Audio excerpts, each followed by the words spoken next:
नमस्कार मित्रांनो, आज आहे 11 मे वार शनिवार आणि आपलं परत एकदा मी स्वागत करतो आपल्या या यूट्यूब चॅनलमध्ये। नांदुरा ते कन्याकुमारी या सायकल राईडचा आपला आज हा 5वा दिवस आहे आणि 5व्या दिवसाचे आज जवळपास सकाळचे 6 वाजलेत। मित्रांनो, आज आम्हाला थोडा उशीरच झाला, आंघोळी वगैरे आटपायला थोडा आणखी उशीर झाला, कारण आज जो पहिला आमचा स्टॉप असणार आहे तो म्हणजे तुळजापूर आणि तुळजापूर आहे इथून जवळपास 50 ते 55 किलोमीटर। 55 किलोमीटरची राईड करून आम्ही जेवण वगैरे तुळजापुरातच करणार आहोत आणि तिथून तुळजाभवानीचं दर्शन घेऊन सोलापूर मुक्कामी आम्ही पोहोचणार आहोत। या राईडला निघताना आजचा 5वा दिवस आहे। या राईडला निघताना बऱ्याच जणांनी आम्हाला सांगितलं होतं डिहायड्रेशनचा त्रास होईल, सीटला बसायला त्रास होईल, एवढी मोठी सायकलिंग करू शकणार नाही, परंतु त्या सगळ्यांना आता सांगावंसं वाटतं की आम्ही अजूनही आमच्या मार्गस्थ आहोत आणि ही राईड पूर्ण करूनच थांबणार आहोत, कारण कोणीतरी फार छान म्हटलंय,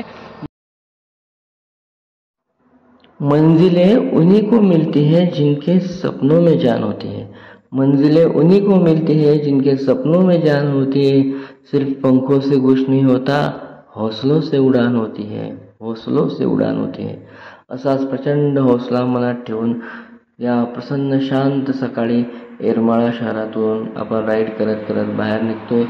त्यांना आपल्याला 2 किलोमीटर आत यावं लागलं होतं, त्यामुळे जाताना आपल्याला पूर्ण ते शहर कापत बायपासपर्यंत जावं लागणार आहे। बार्शी मार्गे न जाता आपण हायवेने धाराशिव तुळजापूर मार्गेच जाणं पसंत करणार आहोत आणि या प्रवासाला सुरुवात केली। आपण बघू शकता, हे आहे येरमाळा बस स्थानक। इथं थांबून आम्ही चहाचा आस्वाद घेतला आणि पुढच्या प्रवासाला निघालो।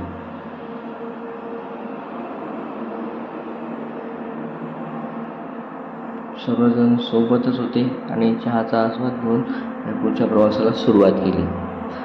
येताना वाटेत धाराशिव हे शहर लागतं। धाराशिव शहरामध्ये ड्रॅगन फ्रूटची फार्मिंग बऱ्याच ठिकाणी पाहायला मिळते। ड्रॅगन फ्रूट फार्मिंग हा फार्मिंगमध्ये नवीन आलेला प्रकार आहे, ज्या खूप उत्पन्न देणारा होण्याची जाहिरात केली जाते। सत्य काय असेल ते आपण लवकरच बघूया। हे आहे धाराशिव शहर। आपण शहरामध्ये न जाता बायपासनेच बाहेरच्या बाहेर जाणं पसंत केलं। इथं खूप मोठा एक उड्डाणपूल आहे। उड्डाणपुलावरून आपण धाराशिव शहराच्या बाजूबाजूने पुढच्या प्रवासाला निघालो। या रोडचं सर्वात मोठं वैशिष्ट्य म्हणजे रोडच्या डिव्हायडरवर असलेली ही झाडं। बोगनविलियाची खूप छान झाडं वाढलेली आहेत आणि एकाच कलरची झाडं एका ठिकाणी लावलेली दिसतात। काही ठिकाणी पूर्ण पिवळी आहेत, काही ठिकाणी लाल आहेत, तर काही ठिकाणी पांढरी। लाल झाडं आपण बघू शकता।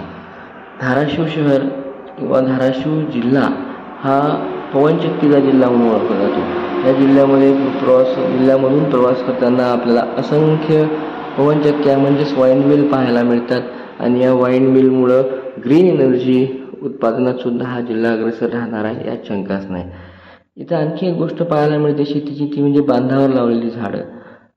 आंबा आणि चिंच यांची बरीचशी झाडं या बांधावर लावलेली दिसतात।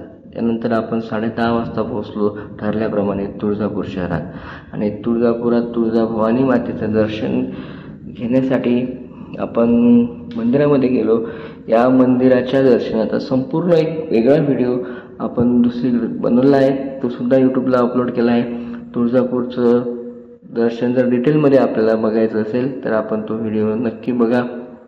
त्यानंतर पुढच्या प्रवासाला साधारणतः 5 वाजता आपण पुढच्या प्रवासाला सुरुवात केली आणि सोलापूर मुक्कामी पोहोचलो।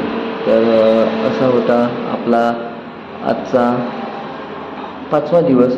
ठरल्याप्रमाणे आपण 5व्या दिवशी सोलापूरला मुक्काम करणार होतो आणि त्याप्रमाणे आपण सोलापूरला पोहोचलोय। हा आहे सोलापूर टोल नाका आणि हे आहेत मौनी बाबा यांच्या समाधान आश्रमात आपला आजचा मुक्काम। अत्यंत सात्विक जेवण आणि मौन, ध्यान आणि अध्यात्म यात आपला 5वा दिवस संपला। व्हिडिओ आवडल्यास नक्की शेअर करा। धन्यवाद।